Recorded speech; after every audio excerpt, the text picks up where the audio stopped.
of the Word of God. Transgression ito sa salita ng Panginoon. Dapat mo itong kahumuyan. Bakit? Ano dadalhin ito sa iyong katauhan? Death. Mamatayan. Pinapatayin ito yung spiritual life. Kaya bang patayin ng sin ang spiritual death? O yung ating spiritual life, yung eternal life? Bakit nawala yung eternal life kay Adam at Eve? Dahil sa kasalanan. Ito rin may pwedeng mangyari sa atin na yung ating eternal life, eternal life, patayin. Pwede rin mapangyari. Kaya dapat natin kamuyan ang paggawa ng kasalanan. Kamuyan natin yung anumang paglapastangan sa salita ng Panginoon. Kamuyan yan. Bakit? The wages of sin is death. At ano yung tinutukoy na kung pwedeng patayin yung eternal life, una. And then, yung ating physical life. But the gift of God Is eternal. is eternal life. Ngayon, pansinin ninyo, yung eternal life, hindi pinagkakatiwala o kaya ipinagkakaloob ng Diyos sa isang taong namatay spiritually. Wala siyang spiritual life. Sana yung ating spiritual life ay aandap-andap lang. Yung parang manghihinga-hinga lang. Na meron pa talagang makikita pag-asa. Pero wala nang pag-asa sa atin yung ating tinatawag na eternal life. Bakit? Totally patay. At sino lamang ang may kakayanang pagkaloob sa atin at mag-restore ng eternal life? Ang Lord, at hindi kaloob ng Panginoon, bigay. Kaya naman, paano mo mararanasan dito? Binabanggit in Christ Jesus, our Lord. Binanggit kay Kristo ba? At dito, itatatag na natin na kailangan natin makilala sino yung Kristo. Dapat natin makilala sino yung Kristo na yun. Sino yung tagapagligtas na yun. Sino yung Panginoon na yun.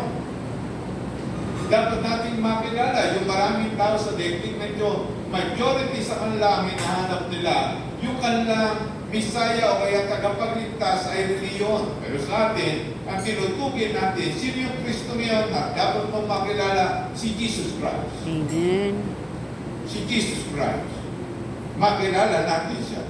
Ngayon, binabanggit na yung totoong believer sa daigdig nito, less than 5% ng population ng daigdig nito. Na-imagine nyo ba yung 8.255 na yung bang mga tao na ninirahan sa ating daigdig? 5% lang na more or less ang believer at nakakakilala kay Jesus Christ. At sila lamang ang merong kaloob ng Diyos. Bakit? Ibinibigay ang eternal life sa taong nakikristo. Ngayon, ito ang tanong. Pwede niyo ba kausapin ng patay? Hindi. Pwede niyo turuan ng patay. Sabihin mo sa isang patay, dinala ko sa iyo yung kaibigan ko. Ang pangalan nito ay Modesto. At pwede niyo ba ipakilala yung patay, yung iyong inilalapit na kaibigan doon sa patay? Ganun din sa Diyos, hindi niya may papahayag at may papakilala ang kanyang sarili sa spiritualidad. Kailangan mo na may buhay ka na galing sa Diyos. Kailangan ka mo nang ipanganak na maguli. Kailangan mo nang masigla buhay na taglay mo para makilala mo ang Diyos.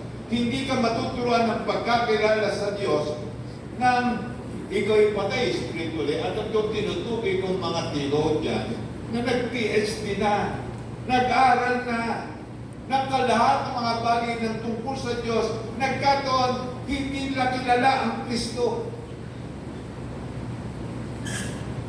Ngayon, may tatutag lang natin, makikilala lamang natin ng Diyos. Kaya nga binabanggit, sabi ng Panginoon, maliban kayo panganak ng maguli, hindi nyo makikita yung pag-ahal ng Diyos. Maliban kayo panganak ng Espiritu ng Diyos, hindi kayo papasok ng kingdom of God. At pinabanggit, kailangan natin ipanganak ng maguli. Ngayon, tingnan ninyo yung pinabanggit sa 2 Corinthians 5:17.